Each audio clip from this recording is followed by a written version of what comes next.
जय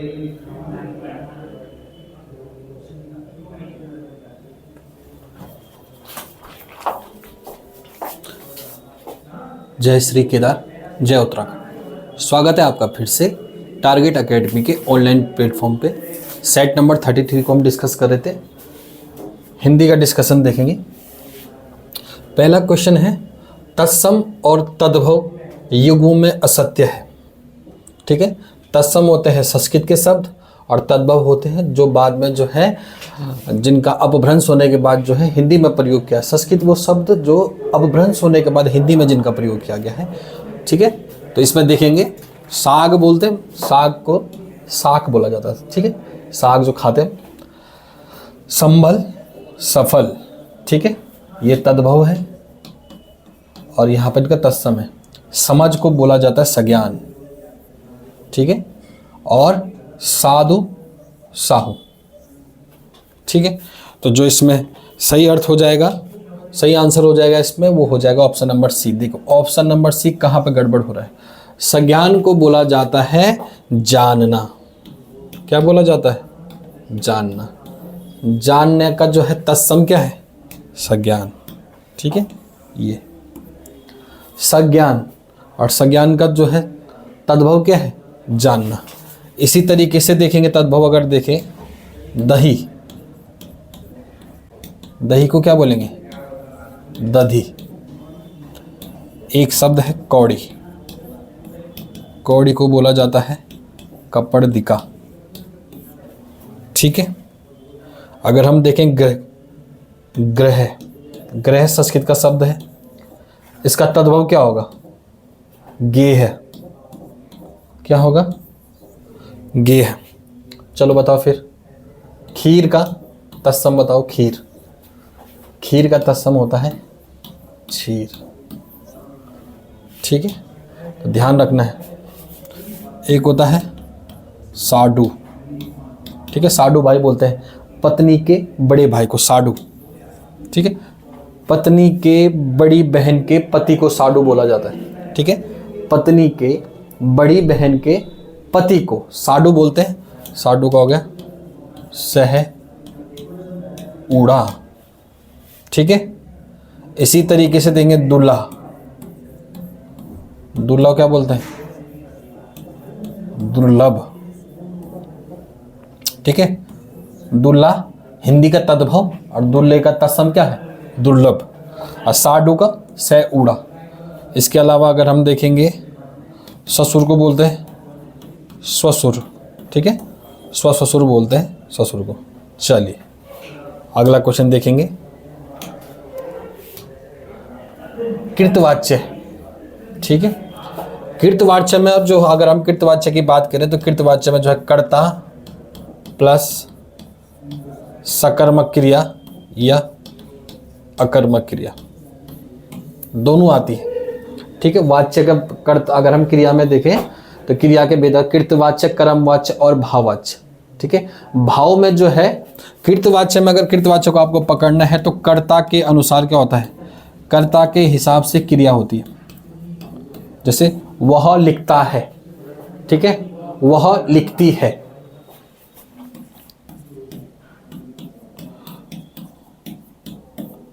ठीक है, चलो यहां पे लिखा राम, राम लिखता है।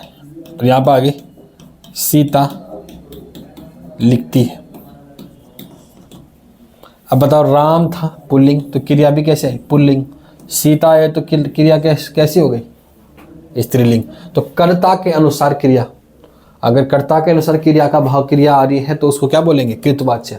अगर उसके अलावा देखेंगे अगर कर्म के आधार पर जो है क्रिया बदल रही है और क्रिया जो है कर्मवाच्य में जो है क्रिया कैसी होनी चाहिए? सकर्मक। जो सेकंड पार्ट है उसमें सकर्मक क्रिया होनी चाहिए कर्मवाच्य में। भाववाच्य में जो है न कर्ता न कर्म के आधार पर हो जाए तो इसमें नेगेटिव है। उससे पढ़ा नहीं जा रहा है, उससे गाया नहीं जा रहा है, कुछ इस तरीके के शब्द आते हैं। तो यहाँ पर देखिए कृतवाच्य का जो हो जाएगा राम पत्र लिखता है। ठीक है, राम पत्र लिखता जो है यहाँ पर कैसा हो जाएगा? कृतवाच्य। राम से पत्र लिखा गया, पत्र राम से लिखा गया, ये भाववाच्य है। चलिए आगे देखेंगे, अशुद्ध वाक्य का चयन कीजिए। अशुद्ध वाक्य का चयन में देखेंगे, पढ़िए आप, मैं आपका धन्यवाद करता हूँ, सब लोग अपनी अपनी राय दें, ये सही हो जाएगा। ठीक है, यह एक राजनीतिक समस्या है, ये भी सही है। वे प्रातःकाल आए, ठीक है, वे प्रातःकाल आए, ये भी सही है। यहाँ पर जो गड़बड़ हो रहा है, मैं आपका धन्यवाद करता हूँ नहीं होता है, मैं आपका धन्यवाद देता हूँ।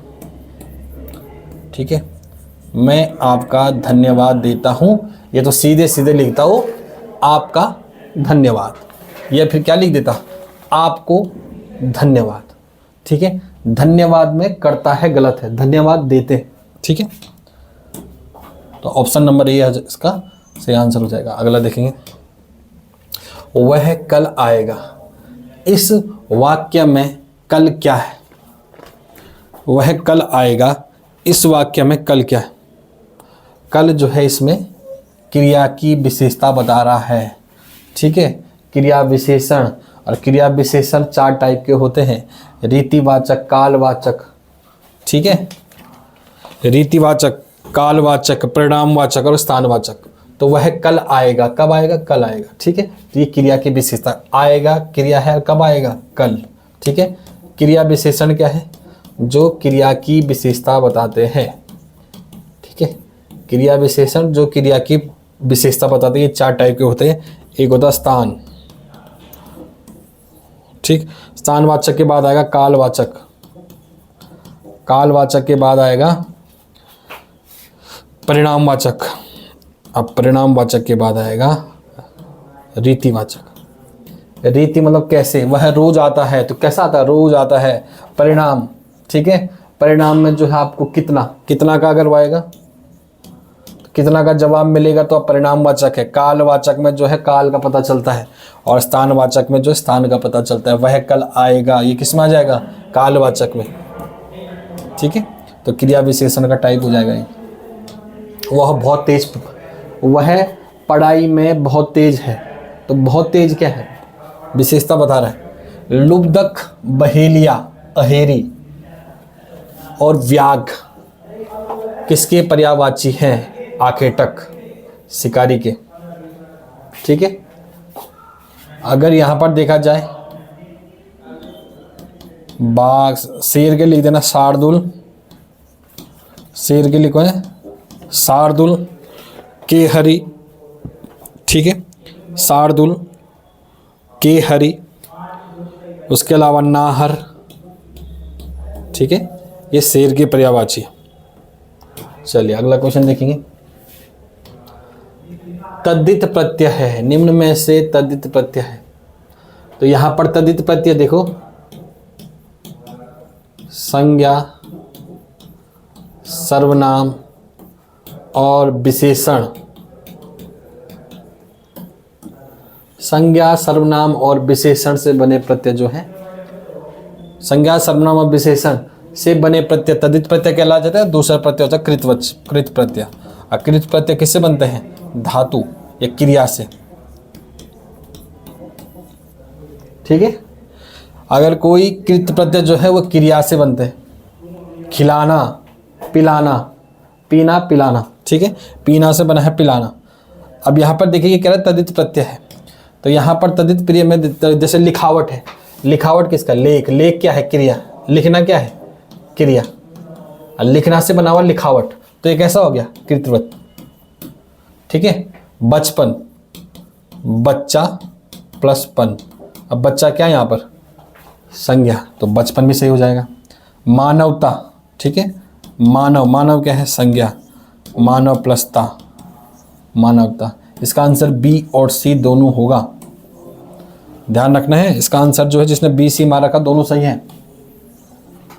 शिक्षक, शिक्ष एक सीखने की प्रोसेस है, उसमें अक प्रत्यय लगा हुआ, तो शिक्ष क्रिया है, शिक्ष अक। ठीक है, तो शिक्षक। यहाँ पर जो है बच्चा संज्ञा, मानव संज्ञा, मानवता जो है भाववाचक संज्ञा है, और इस संज्ञा पे जो है भाववाचक संज्ञा से पर प्रत्यय लगा है मानवता। ठीक है, मानव प्लसता।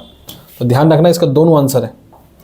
ये मध्य प्रदेश लेखपाल का क्वेश्चन है, एट इज जैसा आ रखा था वैसे आपको बता दिया है, और बाद में ये क्वेश्चन वहाँ डिलीट हुआ। ठीक है, डिलीट होने का कारण ये था कि दोनों आंसर आए थे। अगर उत्तराखंड में भी कभी कभी दोनों आंसर आ रहे हैं। चलो अगला क्वेश्चन देखेंगे 7वां। किसी धातु के बर्तन पर रखे खाद्य पदार्थ से आने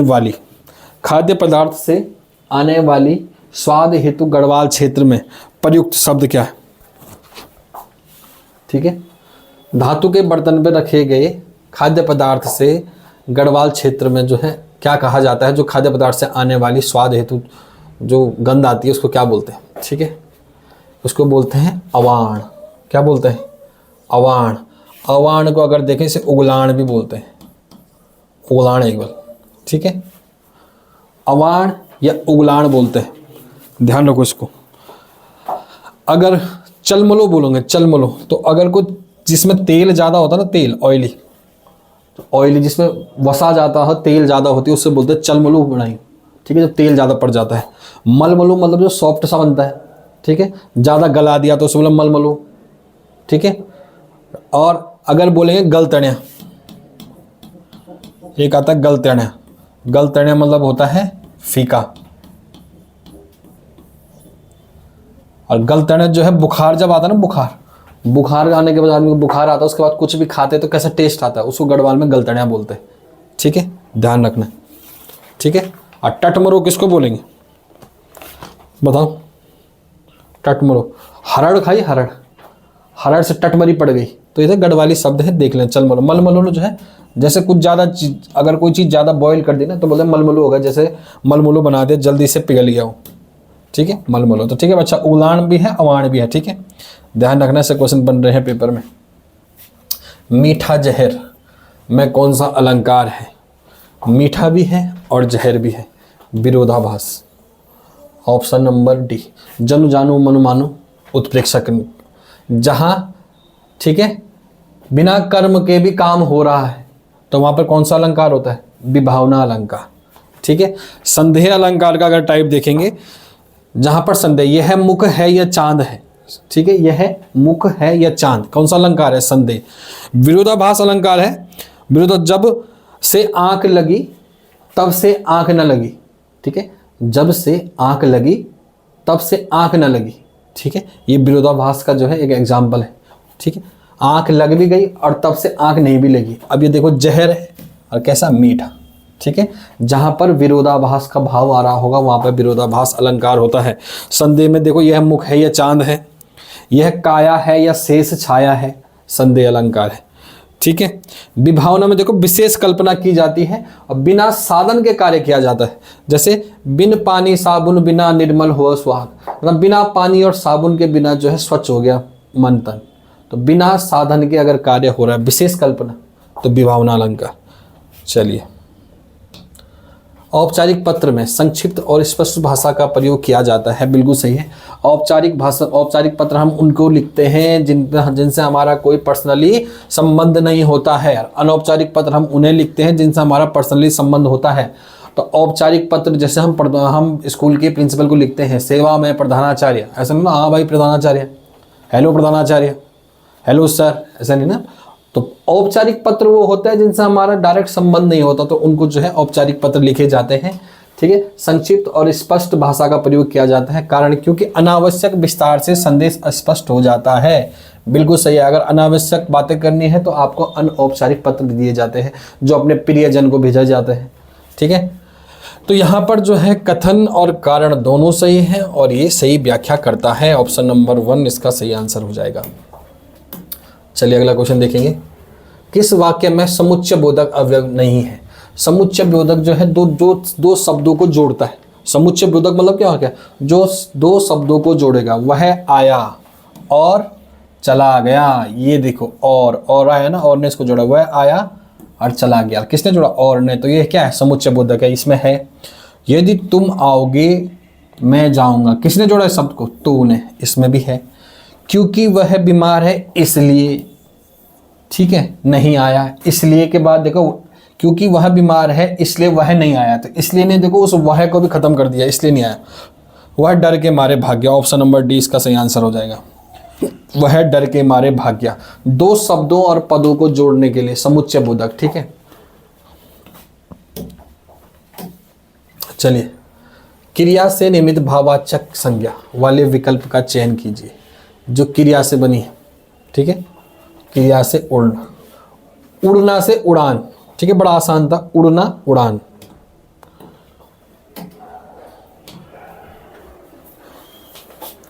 अपूर्ण विराम का प्रयोग नहीं किया जाता। पहले तो अपूर्ण विराम ये क्या होता है, इसको उपविराम भी बोलते हैं, ठीक है, अपूर्ण विराम को उपविराम। ये मैंने देखो 2 डॉट है, वाक्यांश के निर्देश में, बिल्कुल सही है, कोई वाक्यांश है उसके निर्देश में ये लिखा जाता है, ये बिल्कुल सही है। किसी व्यक्ति वस्तु आदि के परिचय देने में, ये भी बिल्कुल सही है। किसी पुस्तक के शीर्षक में, ये भी ठीक है। और साक्षात कथन में, ठीक है, तो यहाँ पर जो है इसका आंसर वाक्यांश के निर्देश में, ऑप्शन नंबर ए। निर्देश में जो है निर्देशक, ठीक, निर्देशक लगाया जाता है, निर्देशक चिन्ह जो है योजक चिन्ह से थोड़ा छोटा होता है, निर्देश, ये निर्देश दिया, ये लगेगा, ठीक है। बाकी सब में ऑप्शन ए इसका सही आंसर होगा। वाक्यांश के निर्देश में जो है निर्देशक चिन्ह लगता है, निर्देशक चिन्ह, ठीक है, इस तरीके से। और जो है अपूर्ण विराम वो इस तरीके से, ठीक है। वैसे पुस्तक के अगर शीर्षक लिख रहे हैं, इसमें आपको इकेरा उद्धरण भी लगा सकते हो आप, इकेरा उद्धरण। चलिए, प्रस्थान में कौन सा उपसर्ग है, प्रोपसर्ग। चलिए आगे बढ़िए। आर्यन कई खेल खेलता है, कई खेल खेलता है, कौन सी क्रिया का कौन सा भेद है बताइए। खेल खेलना सजातीय क्रिया, कौन सी क्रिया है, सजातीय क्रिया। सहायक क्रिया जो होती है, जो मुख्य क्रिया में जुड़कर जो उसका भाव स्पष्ट करती है, वह रो रहा है। तो रोना जो है मुख्य क्रिया है, लेकिन रहा है इसमें क्या है, सहायक क्रिया है। वह जा रहा है, जाना मुख्य क्रिया है, रहा है क्रिया क्या कर रही है, उसको डिफाइन कर रही है। तो सहायक क्रिया क्या हो गई, जो मुख्य क्रिया के साथ लग के जो है उसका भाव स्पष्ट करती है, सहायक क्रिया। पूर्वकालिक क्रिया वो होती है जो क्रिया पूरी हो गई, ठीक है, वह खाकर चले गया, ठीक है। जो भूतकाल में जो क्रिया हुई वह खाकर चले गया, वह सोकर उठ गया, ठीक। तो कर जो है पूर्वकालिक क्रिया। सजातीय क्रिया देखो, खेल और खेल, खेल खेलता है, खेल खिलाता है, पढ़ना पढ़वाता है, ठीक है। नाम बोधक क्रिया जो है संज्ञा, सर्वनाम और विशेषण से बनती है। चलिए, वाक्य के प्रमुख तत्वों में कौन सा तत्व नहीं है। वाक्य के जो है प्रमुख 6 तत्व हैं, ठीक है, जिसमें से है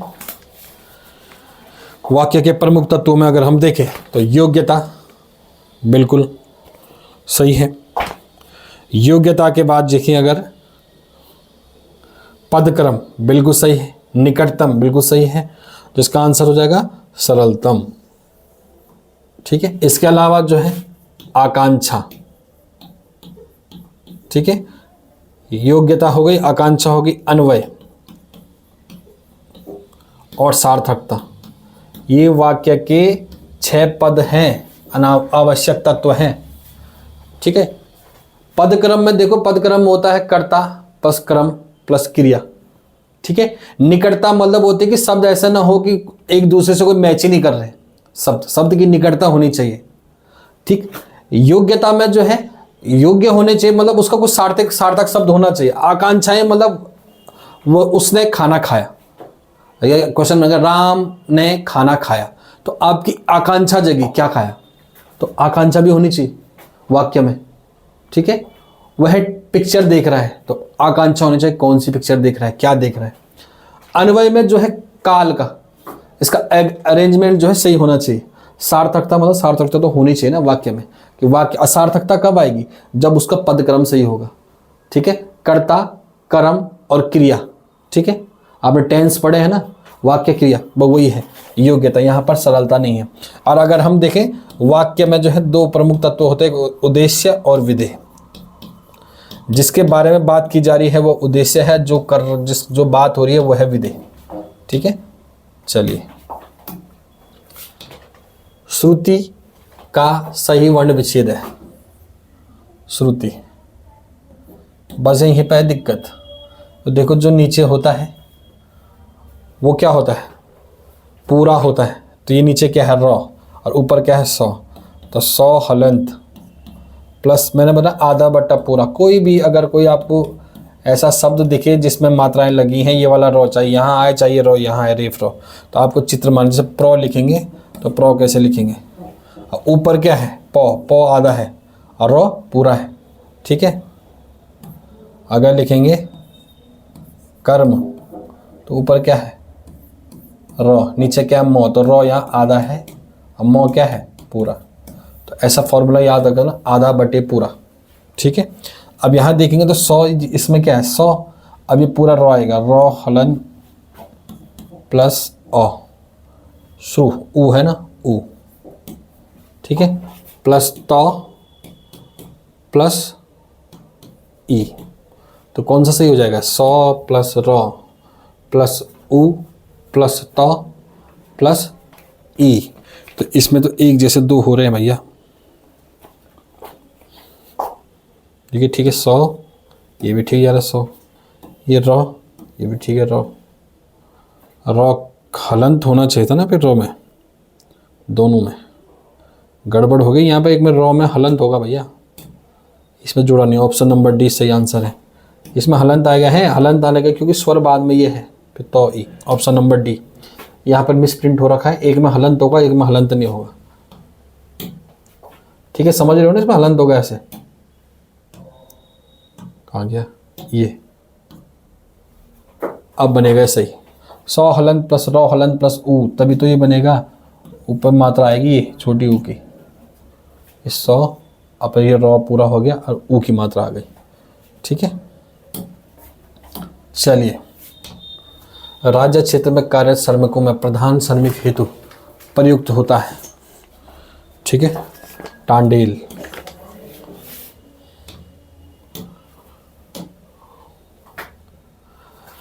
कथनों पर विचार करना है। मकान की शब्दावली है, छत के निचले भाग को काकर कहते हैं, बिल्कुल सही बात है, छत के निचले भाग को काकर कहते हैं, ठीक है। ऊपरी वाले को बॉन्ड बोलते हैं, नीचे वबरू बोलते हैं, ठीक है। ऊपरी मंजिल को बॉन्ड, नीचे मंजिल को वबरू, ठीक है। ग्राउंड फ्लोर वबरू, फर्स्ट फ्लोर बॉन्ड, ठीक है। मकान का पिछला भाग गेड़ू, जो मकान के पीछे जो संकरी गली होती है उसे गेड़ा बोला जाता है गढ़वाल में। मकान के प्रथम तल पर बना नक्काशीदार खुला बरामदा तिबारी कहा जाता है, ठीक है। मकान के प्रथम तल पर बना और तिबारी के फर्श या प्रथम तल की बाहरी लॉबी को डंडियाली कहते हैं, ठीक है। ये जो है तिबारी, मकान के प्रथम तल पर बना नक्काशीदार खुला बरामदा, इसे भी तिबारी कहते हैं, ठीक है। फर्स्ट फ्लोर पे जो है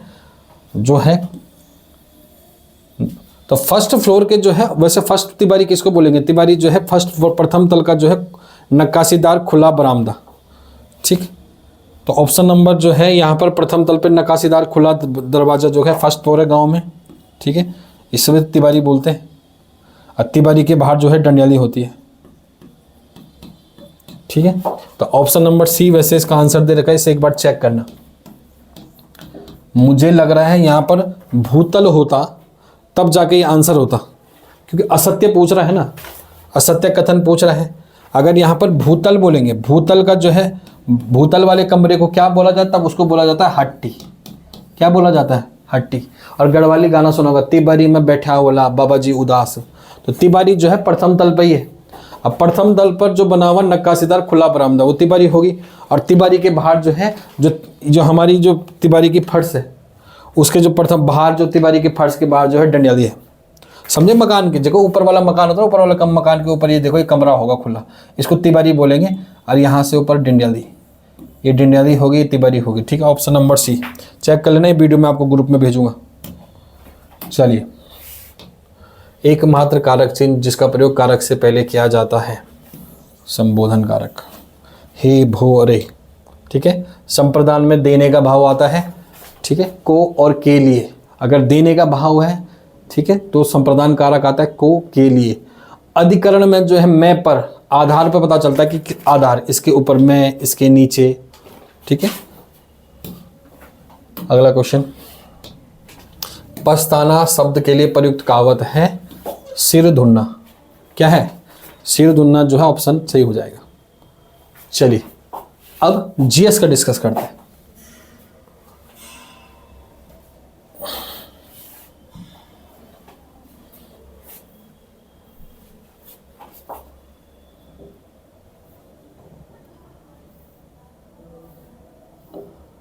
बावन 54 55 56 57। चलिए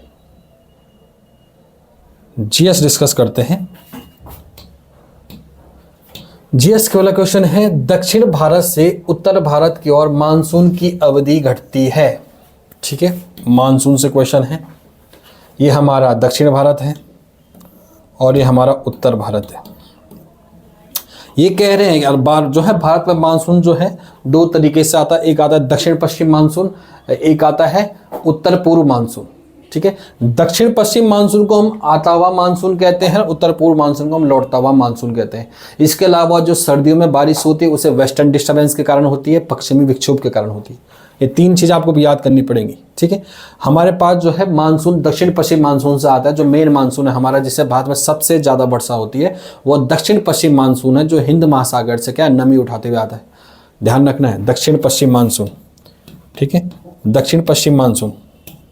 और एक आता है उत्तर पूर्व मानसून। ठीक है, उत्तर पूर्व मानसून। अब ये कह रहा है कि भारत से दक्षिण भारत से उत्तरी भारत की ओर मानसून की अवधि घटती है, मतलब दक्षिण भारत में ज़्यादा बारिश होती है और उत्तर भारत में जो है कम बारिश होती है। ये तो बोला है, दक्षिण भारत से उत्तर भारत की ओर मानसून की अवधि घटती है। उत्तर भारत की ओर मानसून की अवधि घटती है। क्यों घटती है? देखो यहाँ पर नमी है, यहाँ पर पहाड़ मिल जाएंगे तो यहाँ पर सबसे ज़्यादा बारिश होगी।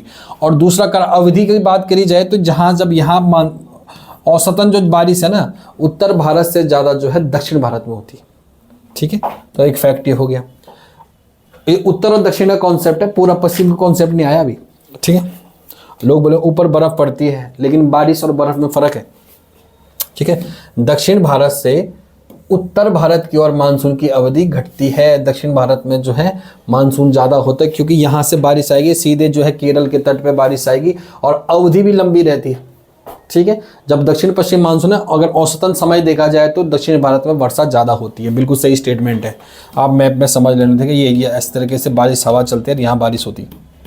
ठीक है, अब ये कह रहा है उत्तर भारत के मैदानों में वार्षिक वृष्टि की मात्रा पूर्व से पश्चिम की ओर घटती है, पूरब से पश्चिम की ओर घटती है। बिल्कुल सही स्टेटमेंट है। इसका कारण ये है, देखो कि जो यहाँ पर बारिश है वो ये यहाँ पर इधर कर दी। ठीक है, पूरब पश्चिम के कॉन्सेप्ट में। अब क्या होता है, पूरब से पश्चिम की ओर घटती है। अब पूरब की तरफ क्या होगा, यहाँ से जो है हमारे बंगाल की खाड़ी की शाखा होती है और यहाँ पर जो है पूरब की तरफ ज़्यादा बारिश होगी और सबसे ज़्यादा बारिश जो है मौसिन राव में होती है। ठीक है, तो वो इस तरफ है। ठीक, तो यहाँ से जो है बारिश ऐसे करके इधर को जाती है और अब यहाँ से बारिश टकराते हुए इस साइड को पूर्वी तरफ को ज़्यादा बारिश होकर इधर जाके हवा में नमी कम हो जाएगी, तो यहाँ औसतन कम बारिश होती है। यहाँ दक्षिण पश्चिम से ज़्यादा बारिश होती है। ठीक है, और इस क्षेत्र में जो है दक्षिण पश्चिम से भी बारिश होती है और उत्तर पूर्व से भी बारिश होती है।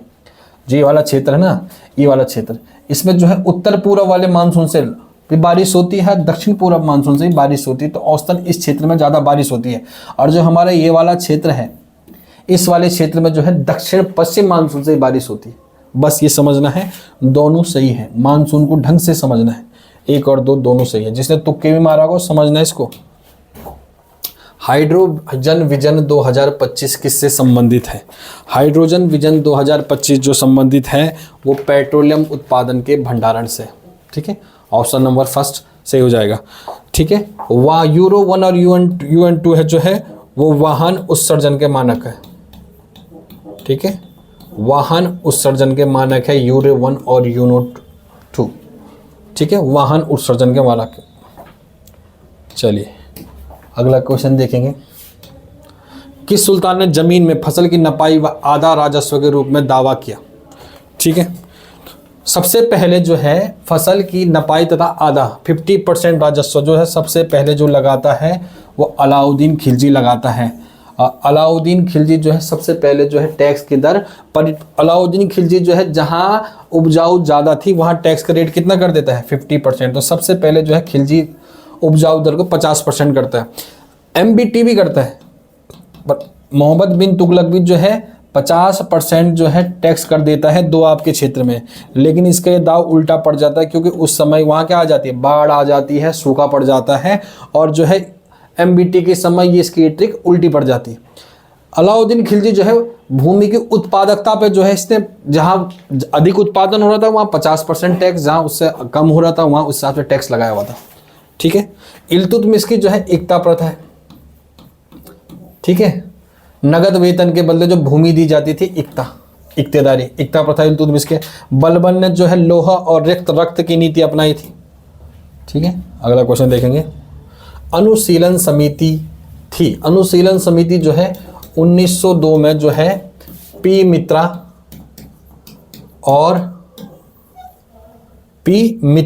और जो है उनके साथ वारिन घोष ने कलकत्ता में बनाई थी अनुशीलन समिति। यह एक क्रांतिकारी संगठन था। ठीक है, ऑप्शन नंबर डी इसका सही आंसर हो जाएगा 64 का।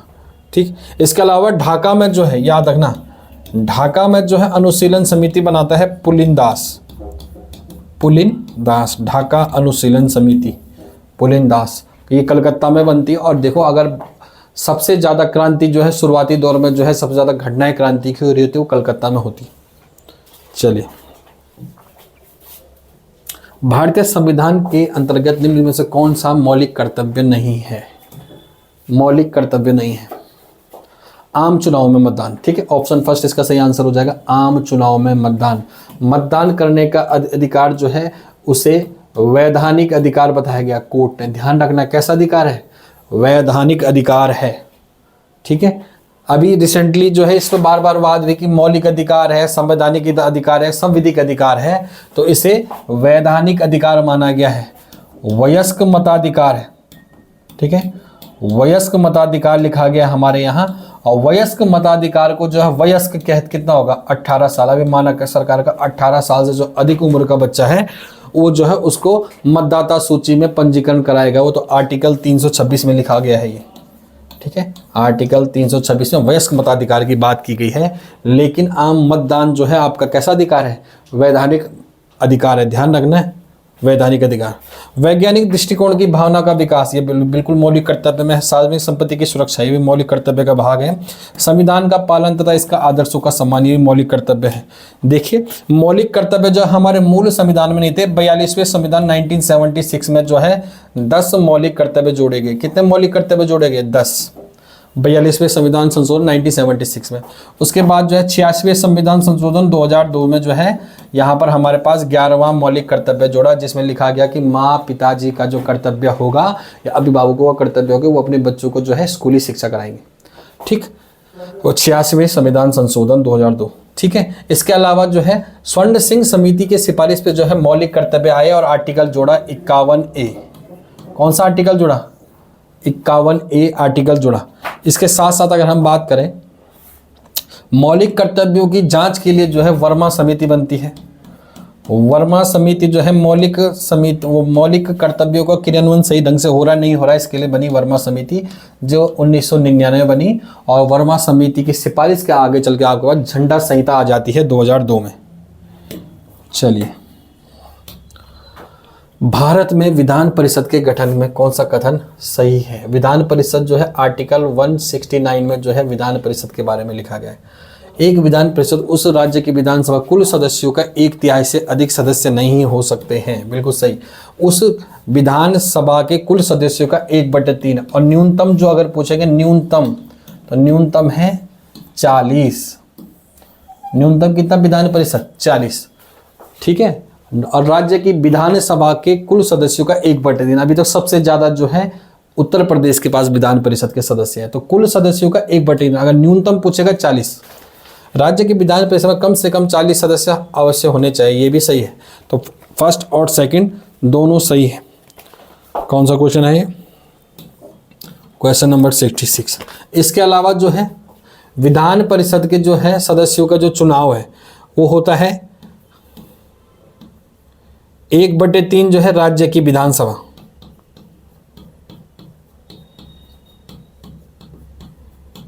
ठीक है, 1/12, 1/12, ठीक है, एक स्नातक और एक टीचर, ठीक है, और 1/6 सदस्य जो है वो राज्यपाल के द्वारा चुने जाते हैं, और 1/3 जो है राज्य विधानसभा के सदस्य द्वारा चुना जाता है। 1/3 सदस्य जो हैं यहाँ पर नगर पंचायत जिला बोर्डों के द्वारा चुने जाते हैं। ऐसे याद रखना, 1/3 1/3 1/3 सदस्य चुने जाते हैं विधान परिषद के, किससे? नगर पंचायत, जिला पंचायत, जिला बोर्डों से। 1/3 सदस्य राज्य विधानसभा के लोग चुन के भेजते हैं। 1/12 1/12, देखो ये 12 पढ़ा लिखा आदमी 12 पास होता है, तो शिक्षित में से 12, स्नातक जो है 12। उसके अलावा जो है शिक्षा में, ठीक है, कोई एजुकेटेड आदमी है, एक तो है देखो स्नातक स्तरीय के, स्नातक स्तरीय 1/12 सदस्य, और शिक्षाविद भी 1/12। उसके अलावा राज्यपाल जो है विशेष क्षेत्र में जो उल्लेखनीय योगदान करने वालों को जो है 1/6 सदस्यों को राज्यपाल नियुक्त करता है। भारत में वर्तमान में जो है 6 राज्यों में जो है क्या है? विधान परिषद है। अब 6 राज्य बताइए किस किस में विधान परिषद है? 6 राज्य, ठीक है, चेक कर लेना 6 राज्य कौन से हैं? कर्नाटक, महाराष्ट्र, यूपी, बिहार, तेलंगाना और आंध्र प्रदेश। यूपी, बिहार, आंध्र प्रदेश, कर्नाटक, महाराष्ट्र और तेलंगाना में हमारे पास विधान परिषद है। चलिए, कौन सी एक आर्थिक प्रणाली है जिसमें पूंजीगत वस्तुओं का सामर्थ्य निजी व्यक्तियों के पास या व्यवसायों के पास, और वस्तुओं और सेवाओं का उत्पादन सामान्य बाजार में आपूर्ति और मांग पर आधारित होता है। पूंजीगत वस्तु का स्वामित्व जो है निजी व्यक्तियों के पास, और वस्तुओं और सेवाओं का उत्पादन जो है बाजार की आपूर्ति और मांग पर आधारित होता है, वह होती है पूंजीवादी अर्थव्यवस्था। कौन सी अर्थव्यवस्था? पूंजीवादी अर्थव्यवस्था। अमेरिका पूंजीवादी अर्थव्यवस्था, ठीक है। भारत की जो अर्थव्यवस्था है मिश्रित अर्थव्यवस्था भारत ने चुनी है, भारत की अर्थव्यवस्था मिश्रित है। चलिए, समष्टि अर्थशास्त्र में अध्ययन को जानने वाली मूल समस्या क्या है? समष्टि अर्थशास्त्र में देखिए, एक समष्टि अर्थशास्त्र होता है, एक व्यष्टि अर्थशास्त्र होता है, माइक्रो और मैक्रो। व्यष्टि, ठीक है, व्यष्टि को बोलते हैं माइक्रो और समष्टि को बोलते हैं मैक्रो, ठीक है। यहाँ पर एक फर्म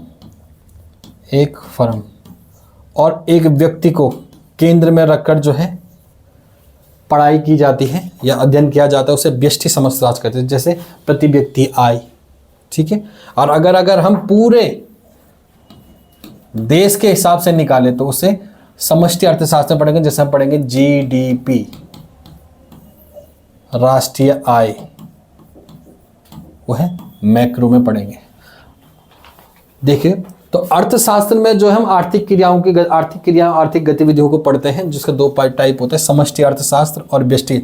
व्यष्टि में जो है हम माइक्रो, ठीक है, एक इकाई, छोटी सी इकाई के रूप में जो है पढ़ते हैं। जैसे एक कंपनी हो गई, एक व्यक्ति हो गया, एक घर हो गया। अगर हम उस घर और एक कंपनी जो है पूरे देश को, अगर उसके बाद अगर हम पूरे देश के हिसाब से उसको सोचें तो किस अर्थशास्त्र में पढ़ेंगे? समष्टि अर्थशास्त्र पढ़ेंगे। और जो इसकी मूल समस्या है वो इसकी मूल समस्या है आय का प्रवाह, ठीक है, आय का प्रवाह और मुद्रास्फीति, मुद्रा अवस्फीति, आर्थिक विकास जो है यहाँ पर इसकी मूल समस्या होंगी, इसका अध्ययन करना पड़ेगा। चलिए, भारत में पहली बार लोक सेवा आयोग का गठन किस अधिनियम से हुआ? लोक सेवा आयोग 1919, ठीक है। ली आयोग पढ़ लेना, ली आयोग, ठीक है। इंडियन काउंसिल एक्ट 1892 में जो है हमें बजट पर जो है पूरक प्रश्न पूछने का जो है अधिकार मिला। बजट पे प्रश्न पूछने का, सिर्फ प्रश्न पूछने का, बजट पर जो है प्रश्न पूछने का अधिकार जो मिलता है इंडियन काउंसिल 1892। और इसके बाद 1909 में जो है हमें पूरक प्रश्न पूछने का, या हम सिर्फ एक प्रश्न पूछ सकते हैं बजट पे। उसके बाद जो काउंसिल एक्ट 1909 में जो है हम उसमें बजट पे पूरक प्रश्न भी पूछ सकते हैं। यहाँ पर अगर प्रश्न पूछना आएगा तो 1892 बजट पर प्रश्न पूछ सकते हैं कि हाँ ये पैसा आया, हम पूछेंगे भाई जी, पर हमें पहले बताना पड़ेगा कि हम आपसे ये क्वेश्चन पूछेंगे, ठीक है। तो प्रश्न पूछने का अधिकार 1892। अब प्रश्न दिया, उसने जवाब दिया मंत्री ने, उस मंत्री को फिर क्वेश्चन करना कि ऐसा क्यों हुआ, तो उसको बोला जाता है पूरक प्रश्न। और पूरक प्रश्न कब आए? 1909 में। अधिकार, भारतीयों का अधिकार। चलिए, योजना आयोग के उपाध्यक्ष को भारत सरकार के सरकारी वरीयता क्रम में कौन सा दर्जा दिया है? कैबिनेट मंत्री के समान जो है, भारत के कैबिनेट मंत्री के समान जो है योजना आयोग के उपाध्यक्ष का जो है पद वरीयता क्रम है। 1750 ईस्वी में जो है 1750 ईस्वी में जो है मराठा साम्राज्य पेशवा की अध्यक्षता में एक परिसंघ बना। ठीक है, यहाँ पर 1750 में एक संधि होती है, लिख देना संगोला की संधि। कौन सी संधि? संगोला की संधि, जो होती है बालाजी बाजीराव और रामराज के बीच। ठीक है, यहाँ पर संगोला की संधि में जो है छत्रपति का पद नाम मात्र हो गया था और वास्तविक शक्तियां किसके पास आ गई थी? पेशवा। और पेशवा डिसाइड करता था। 1750 में संगोला की संधि होती है, बालाजी बाजीराव और रामराज के बीच होती है। इसमें क्या होता है? छत्रपति का पद नाम मात्र हो जाता है और असली शक्ति किस पर आ जाती है? पेशवा पर। ठीक है, तो अगला कारण क्या? साहू के उत्तराधिकारी पेशवा की इच्छा पर निर्भर थे। तो कथन है 1750 में मराठा साम्राज्य पेशवा की अध्यक्षता में एक परिसंघ बन गया, क्योंकि साहू के उत्तराधिकारी पेशवा की इच्छा पर निर्भर थे, इसलिए 1750 में जो है ये संघ बन गया। ये बिल्कुल सही स्टेटमेंट होगा, दोनों एक दूसरे की सही व्याख्या भी करते हैं। ठीक है, व्याख्या भी इसकी हो रही है, समझ रहे हो ना? संगोला की संधि याद रखना, यहाँ पे संगोला की संधि, इसको मत बोलना संगोला की संधि। यहाँ पर संगोला की संधि में जो है छत्रपति का जो पद है वो खत्म हुआ। 1857 क्रांति में बिहार का कौन सा भाग अप्रभावित रहा?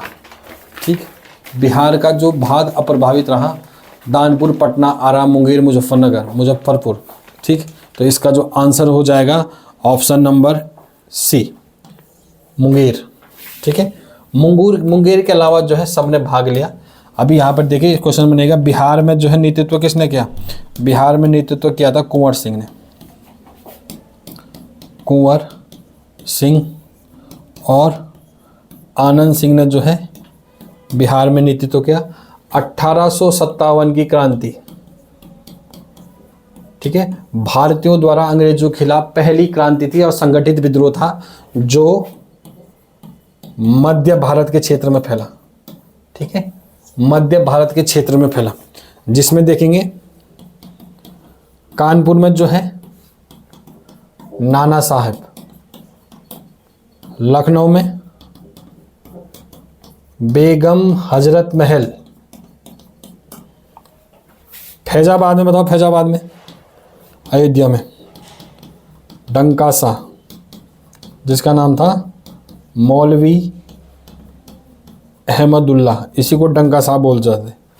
बरेली से करा खान बहादुर खां। ठीक है, इलाहाबाद से बोलेंगे, इलाहाबाद से करा लियाकत अली ने। ठीक है, 1857 की क्रांति जो है भारतीयों का जो है अंग्रेजों के विरुद्ध पहला संगठित क्रांति थी, जो उत्तर भारत और मध्य भारत की तरफ जो है बिल्कुल सक्रिय रूप से फैली हुई थी। ठीक है, दक्षिण भारत में जो है इसका प्रभाव नहीं दिखता है। कई लोग इसे सैनिकों का विद्रोह कहते हैं, कई लोग कहते हैं कि यहाँ पर जो है एकता की कमी थी।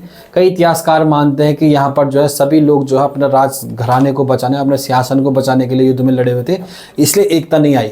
इसके बाद जो है भारत में जो है संगठित करने के बाद अंग्रेजों के खिलाफ जिसने विद्रोह किया वो थे महात्मा गांधी। ठीक है, चलिए चाय बोर्ड के संबंध में विचार कीजिए। चाय बोर्ड जो है ना, चाय कमेटी बनती है बाद में 1834 में जो है विलियम बेंटिंग चाय कमेटी बनाता है। उसके बाद देखेंगे, अगर भारत में पूछेंगे चाय बोर्ड का गठन जो होता है चाय एक्ट, टी एक्ट आता है 1953 और इस टी एक्ट के तहत जो है चाय बोर्ड जो है 1954 में बनता है और 1954 में चाय बोर्ड बनता है कलकत्ता में। ठीक है, तो चाय बोर्ड जो है संविधिक निकाय है, विधि बना के बनाया गया है। बिल्कुल सही है, चाय बोर्ड जो है टी एक्ट 1953 के तहत 1954 में कलकत्ता में बनाया। फर्स्ट स्टेटमेंट सही। यह कृषि एवं कल्याण मंत्रालय के संलग्न है, ये स्टेटमेंट हो जाएगा यहाँ पर गलत। अब इसका गलत होने का कारण क्या है? ये जो है वाणिज्य एवं उद्योग मंत्रालय के अंदर है, वाणिज्य एवं उद्योग मंत्रालय। ठीक है, ministry of commerce and industry. चाय बोर्ड का प्रधान कार्यालय बेंगलुरु में स्थित है, ये भी गलत हो गया, ये बता देते हैं कलकत्ता में है। इस बोर्ड के दुबई और मॉस्को में विदेशी कार्यालय हैं। ये बिल्कुल सही हो जाएगा। क्या पूछ रहा है? सही है। तो सही क्या है? ऑप्शन नंबर 1 और 4। तो अब 1 और 4 किस ऑप्शन में है? Option number D. दिख नहीं रहा है यहाँ पर, लेकिन ऑप्शन नंबर डी इसका सही आंसर हो जाएगा। चलिए, ब्लू मून की परिघटना है 74। जब एक महीने में 2 पूर्णिमा एक साथ आती हैं तो उसे ब्लू मून कहते हैं। चलिए, किसी देश की राष्ट्रीय आय चालू मूल्य पर, ठीक है, चालू मूल्य बोला जाता है किसी भी वर्ष, किसी वर्ष का जो है, और जो वर्ष चल रहा है रनिंग वर्ष का जो है, पूरा साल भर का लेखा जोखा, उसे चालू मूल्य पर बढ़ रही है। ठीक है, चालू मूल्य पर बढ़ रही है, लेकिन स्थिर मूल्य पर क्या है? स्थिर है। स्थिर मूल्य बोला जाता है बेस ईयर। एक बेस ईयर माना जाता है, जैसे जीडीपी का बेस ईयर जो है 2011-12 है, वर्तमान में जो है फिर चेंज करके 22-23 कर दिया। तो चालू मूल्य कौन था? तो वो वर्तमान में जो ईयर चल रहा है, ये हमारा ये पूरा फाइनेंशियल ईयर वर्तमान वाला, तो उसे चालू मूल्य बोलते हैं। और जो हमने आधार माना हुआ उसको क्या बोला जाता है? स्थिर मूल्य। अगर किसी देश में राष्ट्रीय आय चालू मूल्य पर बढ़ रही है, वर्तमान में बढ़ रही है, लेकिन स्थिर मूल्य पर लगभग स्थिर है, तो इसका अर्थ क्या है? मतलब बेस ईयर पे वो स्थिर है और वर्तमान में जो है मूल्य बढ़ रही है, तो इसका मतलब है महंगाई बढ़ रही है, मुद्रास्फीति में वृद्धि हुई है। इसका मतलब यह है कि उत्पादन नहीं बढ़ा है, मूल्य बढ़े हैं। ठीक है, इसका मतलब क्या है? उत्पादन नहीं बढ़ा है, वस्तुओं के दाम बढ़ गए हैं। सीधा समझ लेना, उत्पादन नहीं बढ़ा, सिर्फ वस्तुओं के रेट बढ़ गए हैं। बेस ईयर दिया जाता ना एक, जैसे जीडीपी का 22-23 लिया जाएगा, इससे पहले 2011-12 के बेस प्राइस पे 11-12 के हिसाब से देखा जाता था। ठीक है, अभी बेस ईयर कितना करने की बात के लिए? 2022-23 जीडीपी के लिए ध्यान रखना है, मुद्रास्फीति में वृद्धि हुई है। वित्तीय समावेशन सूचकांक के संदर्भ में कथन और विचार कीजिए। यह नीति आयोग द्वारा प्रतिवर्ष जारी किया जाता है, बिल्कुल सही है। इसमें 0 से 100 के बीच के नंबर होते हैं सूचकांक में, बिल्कुल सही है। इसमें बैंकिंग, निवेश, बीमा और पेंशन जैसी विभिन्न आयामों को शामिल किया गया है, ये भी बिल्कुल सही स्टेटमेंट है। इसका आंसर हो जाएगा ऑप्शन नंबर डी, 1, 2 और 3। चलिए, 54वें शतरंज ग्रैंड मास्टर, पूर्वोत्तर भारत से पहले शतरंज ग्रैंड मास्टर बने मयंक चक्रवर्ती होगा, चक्रवर्ती। चलिए, मिथुन चक्रवर्ती का भाई।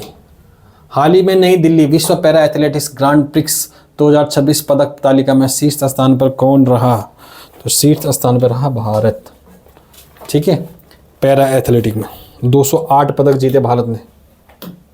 चलिए, केंद्रीय मंत्रिमंडल ने जल जीवन मिशन कब का है? 2019 का, को किस वर्ष तक बढ़ाने की मंजूरी दी है? जल मिशन 2.0 चल गया है, ये चल रहा है 2028 तक। पहले 2019 से 2024 तक जो है इसका फर्स्ट फेज चला। चलिए, अगला क्वेश्चन देखेंगे। आभासी मेमोरी में एड्रेस ट्रांसलेशन कौन करता है? MMU। नॉर्मलाइजेशन का मुख्य उद्देश्य है डेटा स्थिरता में सुधार करना, ऑप्शन नंबर बी। अगला क्वेश्चन देखेंगे।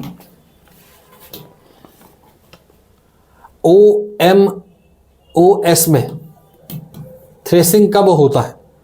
OS में थ्रेसिंग कब होता है? जब पेज फॉल्टेज बहुत ज़्यादा हो, तब थ्रेसिंग होता है। चलिए, एक भौगोलिक इकाई जो पानी को इकट्ठा करके करती है, भंडारण करती है और पानी छोड़ती है, उसे क्या कहते हैं? जल विभाजक। ठीक है, जो पानी को इकट्ठा करती है, भंडारण करती है और पानी छोड़ती है, उसे कहते हैं जल विभाजक। मरुस्थल क्षेत्र में जल ह्रास को रोकने के लिए निम्न में से कौन सा पर्ण रूपांतरण होता है? ठीक है, कठोर एवं मोमी पर्ण, लघु पर्ण और पर्ण की जगह कांटे, ये सब जो है आते हैं, इसलिए नागफनी उगती है ना राजस्थान में।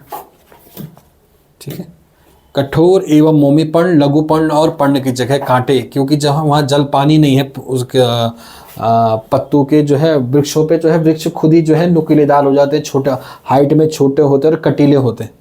ठीक है, वहाँ की जो है प्रकृति ही जो है, किसी भौगोलिक स्थिति की प्रकृति ही वहाँ पर किस तरीके के पौधे और पेड़ पौधे और कौन सी फसल होगी, वो वहाँ की भौगोलिक स्थिति बता देती हो। ठीक है, एशियाटिक सोसाइटी ऑफ बंगाल 1784 में किसने बनाई? सर विलियम जोन्स ने। ठीक है, जेम्स प्रिसेप का नाम पढ़ेंगे हम तो जेम्स प्रिसेप जो है अशोक का जो है शिलालेख पढ़ने में जो है काबिल हुए थे, विलियम जोन्स। ठीक है, 1784 में। भारत के राष्ट्रीय कांग्रेस अधिवेशन 1919 के प्रस्ताव के अनुसार महात्मा गांधी के द्वारा कांग्रेस का नया संविधान लिखा। इसमें उनकी सहयोग किसने करा?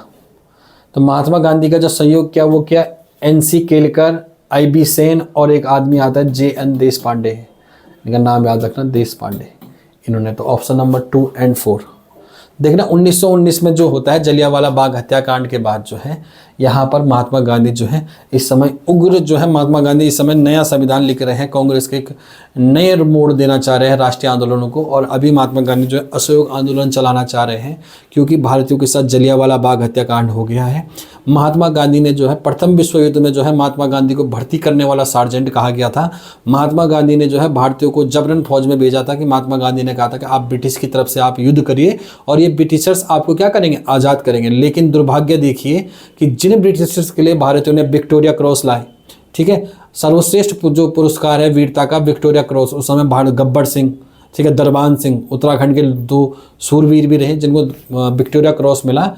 इनके होते हुए भी जो है भारत ने जो है ब्रिटेन के साथ जो है आर्थिक सैन्य मदद करी और ब्रिटिश ने हमें क्या दिया, जलियांवाला बाग हत्याकांड, रोलेट एक्ट। तो महात्मा गांधी इससे काफ़ी नाराज थे, इसलिए महात्मा गांधी इस समय नई रूपरेखा में कांग्रेस की भी नई रूपरेखा तैयार कर रहे हैं। महात्मा गांधी जी ने आते ही साथ कहा था कि भारत को बर्बाद करने वाले 2 लोग हैं, एक रेल और एक वकील। वकीलों और ट्रेन ने जो है भारत को क्या कर दिया, खोखला कर दिया। चलिए 1928 में जो है लाला लाजपत राय के नेतृत्व में साइमन कमीशन का विरोध हुआ, बिल्कुल सही बात है। 3 फरवरी 1928 को जो है साइमन कमीशन जो है भारत आता है। 1927 में साइमन कमीशन का गठन होता है। साइमन कमीशन के गठन का कारण होता है कि 1919 का एक्ट जो है वो सही तरीके से लागू हुआ या नहीं हुआ, उसमें क्या क्या सुधार करने। अब भारतीयों के लिए सुधार करने हर भारतीय लोग इसमें शामिल नहीं थे। इसमें 7 लोग थे और 7 के साथ जो है ब्रिटिशर्स थे। तो भारतीय लोगों ने जो है इसका विरोध करना शुरू कर दिया। इसको व्हाइट मैन कमीशन के नाम से भी जाना गया और जगह जगह इनका क्या हो गया, विरोध होने लगा। 3 फरवरी 1928 को जब ये साइमन कमीशन के 7 लोग भारत पहुंचते तो जगह जगह इनका विरोध होता है। इसी क्रम में जो है लाला लाजपत राय ने जो है 1928 में जो है लाहौर में इसका नेतृत्व किया। लखनऊ में जो है जीबी पंत और जवाहरलाल नेहरू भी रहे। जीबी पंत के गर्दन में डंडा वहीं साइमन कमीशन के विरोध में पड़ा था। साइमन कमीशन में एक भी भारतीय सदस्य शामिल नहीं था, ये भी बिल्कुल सही है, ठीक है। और कथन और कारण में देखें तो बिल्कुल सही जगह क्योंकि और इसलिए से जोड़ोगे आप अगर इस क्वेश्चन को सही व्याख्या करते हैं। और भारतीयों का विरोध का कारण ही क्या था, क्योंकि इसमें व्हाइट मैन कमीशन बोला जाता है इसमें। तो लाला लाजपत राय भी क्यों इसका विरोध कर रहे थे, क्योंकि इसमें क्या नहीं था, एक भी भारतीय लोग नहीं थे। और भारतीयों का विरोध का कारण यह था कि इसमें भारतीय लोगों को शामिल करो। साथ साथ देखा जाएगा साइमन कमीशन ने जो है अपनी रिपोर्ट 27 मई 1930 को सौंप दी थी। और साइमन कमीशन की रिपोर्ट के बाद जो है उस पर चर्चा के लिए गोलमेज सम्मेलन होते हैं, जो हमने पिछली क्लास में डिस्कस किए थे नवंबर 1930 में। फिर देखो 12 नवंबर से 31 जनवरी 1931 तक पहला गोलमेज सम्मेलन, फिर 1931 के लास्ट में जो है फिर से दूसरा गोलमेज सम्मेलन, और 1932 में जो है तीसरा गोलमेज सम्मेलन। इसी दौरान जो है मैकडोनाल्ड का जो है पंचायत घोषणा आता है, गांधी पूना पैक्ट आता है, ठीक है। तो यहाँ पर बहुत सारी अंतर्राष्ट्रीय घटनाएं घटती हैं भारत में, इनके डेट वाइज चेक करना यही आता है मिलाने के लिए। अगला आप देखेंगे 1935 का जो भारत सरकार अधिनियम है वो साइमन कमीशन ने जो जो संस्तुति दी थी वो सब एक्सेप्ट हुआ। बर्मा को भारत से अलग कर दो, ठीक है। केंद्र का प्रांतों में द्वैध शासन खत्म करके केंद्र में डालो, तो वो भी दोनों की अनुशंसा साइमन कमीशन ने करी थी। साइमन कमीशन की सारी मांगे पूरी हुई, सिर्फ एक मांग छोड़ के कि सिंध को इन्हें अलग प्रांत बनाने की बात करी थी। प्रथम स्पीकर जिनके विरुद्ध लोकसभा में जो है अविश्वास प्रस्ताव आता है वे थे GV मालवंकर, और ये 1954 में, यही हमारे जो है पहले लोकसभा स्पीकर है GV मालवंकर। भारतीय संविधान के अनुच्छेद 249 संबंधित है आर्टिकल 249 में क्या है, राज्य सूची के विषय में जो है संसद कानून बना सकता है। और संसद में कौन, राज्यसभा। लो, राज्य सूची के विषय में संसद का है विधायी शक्ति, ठीक। आर्टिकल 249 क्वेश्चन नंबर 90 जो है, डेटा का कैसा संशोधित किया जाता है यह बताने वाला बयानों की एक श्रृंखला को क्या कहा जाता है? यह कहा जाता है कार्यक्रम, प्रोग्राम। अरे प्रोग्राम लिखा होगा ना यहाँ पर, कार्यक्रम में फंस गए होंगे तुम ही, इंग्लिश में होता तो प्रोग्राम। चलिए रीजनिंग के क्वेश्चन देखें। 91 का हो जाएगा बी, 93 का हो जाएगा ए, 94 का हो जाएगा संचय, 95 का हो जाएगा डी,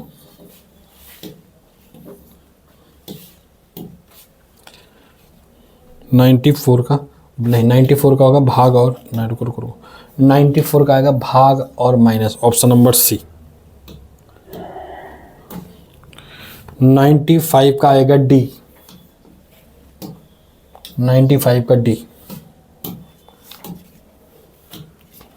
96 देखो आसान था, SUO। 97 का 10,